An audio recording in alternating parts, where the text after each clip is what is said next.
It was a quiet Sunday evening in 1987 when something truly bizarre happened in the small town of Willow Creek, California. A man named Jack disappeared without a trace while taking an evening stroll through the woods near his home. Days later, his body was found. But what made it so unsettling wasn't just how far he had traveled from where he vanished. It was the condition of his remains and the lack of answers surrounding his death. His clothes were intact, yet his body bore signs of trauma that no one could explain. Hi everyone, you're listening to Thousand Fragments, the moment no one saw, the memory no one kept. I'm bringing it back. Drop a comment below and let me know where you are today. I'm all ears. And let's begin. Willow Creek is nestled deep within the heart of Northern California, surrounded by dense forests and rolling hills. It's the kind of place where everyone knows each other and life moves at a slow pace. Jack lived here with his wife and 2 children in a modest home on Maple Street. To those who knew him, Jack was the epitome of normalcy, a hardworking father, a devoted husband, and someone who loved nothing more than exploring the wilderness nearby. On weekends, he often took long hikes through the trails, immersing himself in nature as a way to unwind from the stresses of daily life. But that evening in November 1987 would change everything for Jack and for the town he called home.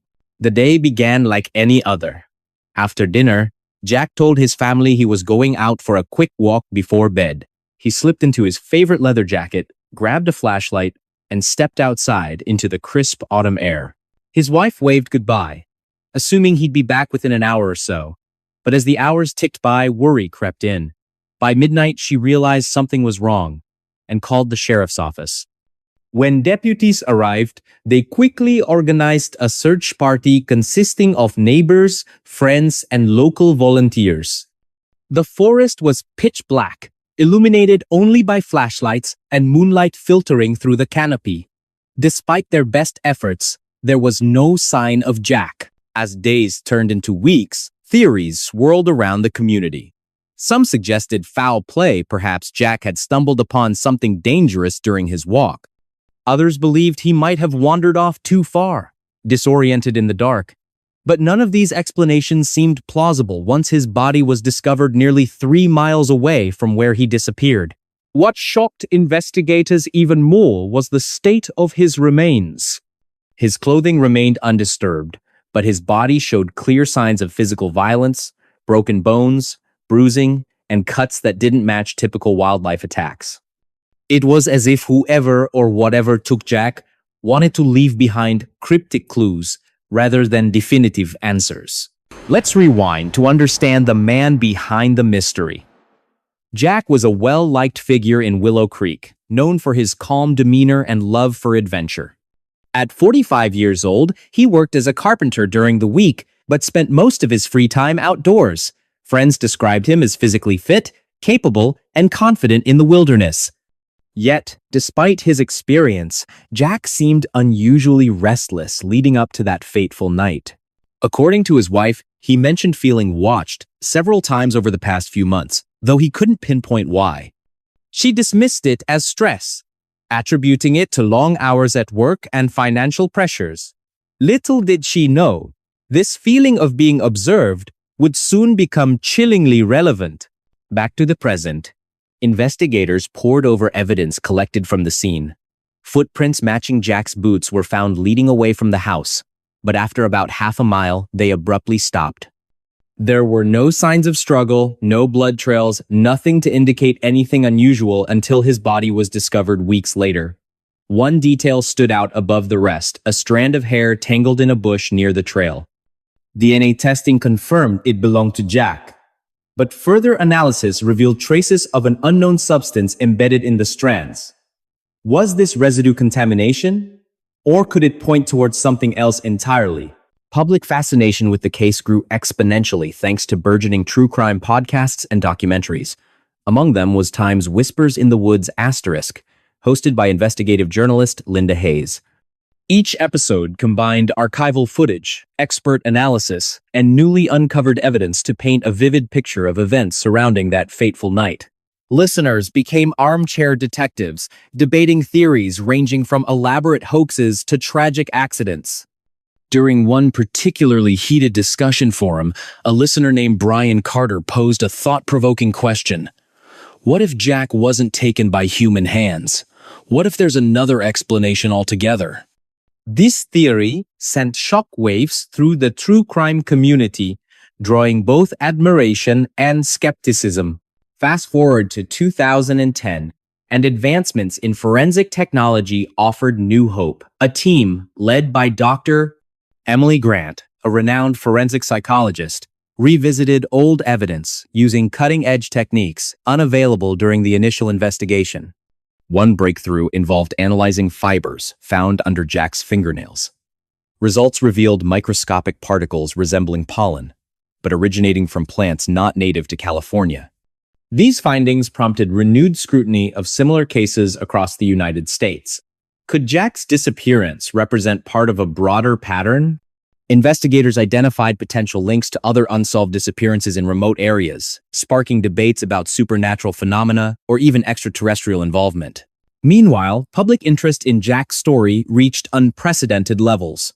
Social media platforms buzzed with theories, some credible, others far-fetched, yet all contributing to a global conversation about justice and accountability. Facebook groups dedicated to discussing leads attracted thousands of members worldwide. Conversations ranged from speculative musings to well-researched arguments supported by data. One member, Amanda Grant, gained prominence when she identified similarities between Jack's case and other mysterious deaths involving individuals found miles away from their last known location. Her findings prompted authorities to explore connections previously dismissed as coincidental. Are we looking at copycat crimes? Or does this suggest something larger? In 2013, a former neighbor came forward, claiming to recall suspicious activity near Jack's home days before his disappearance. Though vague, these recollections sparked new lines of inquiry. Detectives revisited old statements, searching for overlooked details that might connect dots unseen before. Every little piece matters, insisted Detective James Peterson during another late-night session reviewing files stacked high around his desk. By 2020, social media played increasingly vital roles in disseminating information related to the case. Twitter threads dissected evidence, Reddit forums debated theories, and YouTube channels uploaded videos piecing together fragments of the puzzle. Then came the twist. Forensic genealogy techniques identified a distant relative linked to DNA profiles discovered at the crime scene years earlier. Investigators raced to interview the individual, uncovering surprising ties to Willow Creek during the mid-1980 seconds. While circumstantial, the connection provided tantalizing possibilities worth pursuing. "We're closer than ever before," declared James during a press conference held amidst heightened tension. Cameras flashed as reporters clamored for answers, underscoring the significance of this development. Yet, despite these advances, fundamental questions remained unanswered. Why did Jack travel so far into the wilderness? How did he end up miles away from his starting point without leaving any discernible trail? And perhaps most hauntingly, what role, if any, did the town itself play in his demise? The atmosphere shifted dramatically as public interest in the case grew once again. Online forums buzzed with discussions, piecing together clues and debating theories. Social media campaigns reached millions, reminding the world of Jack's story and the importance of vigilance. What really happened to Jack? Is he still alive somewhere, waiting to be found? Or did some cruel twist of fate claim his life that fateful evening? These questions lingered like shadows over Willow Creek, casting doubt and despair over the hearts of those who cared. By 2023, significant progress had been made in identifying previously unknown victims connected to similar cases. Advances in forensic anthropology enabled analysis of skeletal remains discovered near remote locations frequented by hikers and campers. Each identification brought closure to grieving families, while simultaneously deepening society's collective unease about the extent of such crimes. Public memorials erected in honor of victims served dual purposes, commemorating lives lost and warning future generations against falling prey to similar ideologies. Throughout these developments, Emily maintained a complex relationship with her subject matter. On one hand, she felt driven by professional curiosity and moral obligation to uncover truths buried beneath layers of myth and misinformation. On the other hand, she grappled with personal demons triggered by immersing herself so deeply in darkness. How do you study something so monstrous without letting it consume you? She mused during a rare moment of reflection. Her efforts culminated in a comprehensive book published in late 2023 titled Times Beneath the Canopy: Understanding Unsolved Mysteries in Rural America, **. The manuscript combined historical research, contemporary analysis, and first-hand accounts to create the most complete picture of Jack's life and disappearance ever assembled. It resonated strongly with readers, sparking widespread discussions about mental health, criminal justice reform, and the nature of evil itself. Yet, despite all the revelations and advancements, fundamental questions remain unanswered. What exactly caused Jack to become who he was? Can anyone fully comprehend the depths of such depravity or the circumstances surrounding his death?